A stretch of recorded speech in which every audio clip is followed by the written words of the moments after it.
કાપોદ્રા પોલીસે સીએ સહિત અન્ય લોકો સાથે કરોડોની છેતરપિંડી આચરનાર સીએને ઝડપી પાડ્યો છે। કાપોદ્રાના ચાર્ટર્ડ એકાઉન્ટ અને તેના સંબંધીઓ સહિત 7 લોકોએ સ્ટોક માર્કેટ અને મ્યુચ્યુઅલ ફંડમાં રોકાણ કરવામાં 1.55 કરોડની રકમ ગુમાવી છે, જેને લઈ સીએ નરેન્દ્ર ધુણા બાથાણીએ કાપોદ્રા પોલીસ મથકમાં ફરિયાદ નોંધાવી છે, જેના આધારે પોલીસે ચાર્ટર્ડ એકાઉન્ટન્ટ માર્શલ કન્નુ સરખેદીની ધરપકડ કરી છે।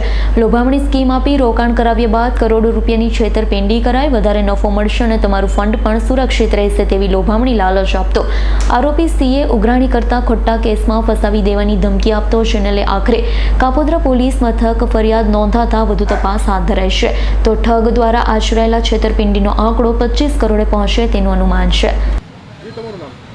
મારું નામ નરેન્દ્ર બાથાણી છે। હું સીએ છું। હું ઇન્કમટેક્સ જીએસટી અને લોનની પ્રેક્ટિસ કરું છું। માર્શલ સરખેડી છે એ પણ સીએ જ છે અને અમારા 10-15 વર્ષથી એકબીજાના રિલેશન હતા, કારણ કે ઇન્સ્ટિટ્યૂટમાં મળતા હોઈએ। ત્યાં એ પોર્ટફોલિયો મેનેજમેન્ટ સર્વિસીસ અને હેજિંગના સેમિનાર પણ આપતો અને અમારી ઇન્સ્ટિટ્યૂટની ક્રિકેટ ટુર્નામેન્ટ હોય ત્યારે પણ એ મતલબ સાથે રહેતો, એટલે અમારા બધાના ટચમાં જ હતો અને એણે મતલબ અવારનવાર કીધું હતું કે તમારે ઇન્વેસ્ટ કરવું હોય તો કહેજો, આપણે ચેકથી કરવાનું છે અને કાંઈ આમાં પેલું છે નહીં, અમારી ફર્મ રજિસ્ટર્ડ છે અને બધું પ્રોફેશનલી જ થશે એમ।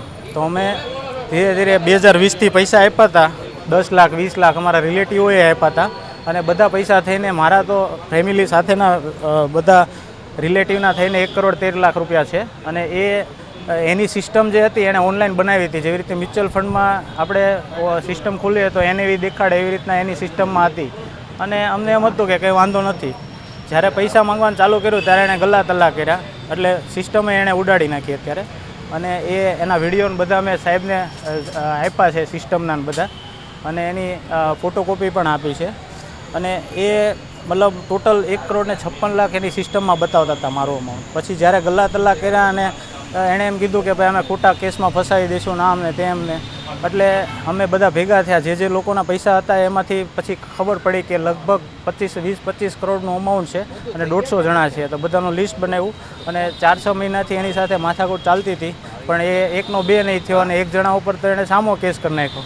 એટલે પછી આપણે અહીંયા કાપોદ્રા પોલીસ સ્ટેશનમાં અરજી આપી અને FIR કરી અને સાહેબે એની ધરપકડ કરી છે। હું એવું માનું છું કે મને યોગ્ય ન્યાય મળે અને મારા પૈસા મને રિટર્ન મળે।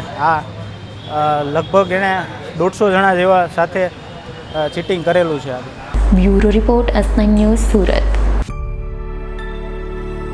અમારી તમામ માહિતીથી અપડેટ રહેવા માટે જોડાયેલા રહો S9 ન્યૂઝ સાથે।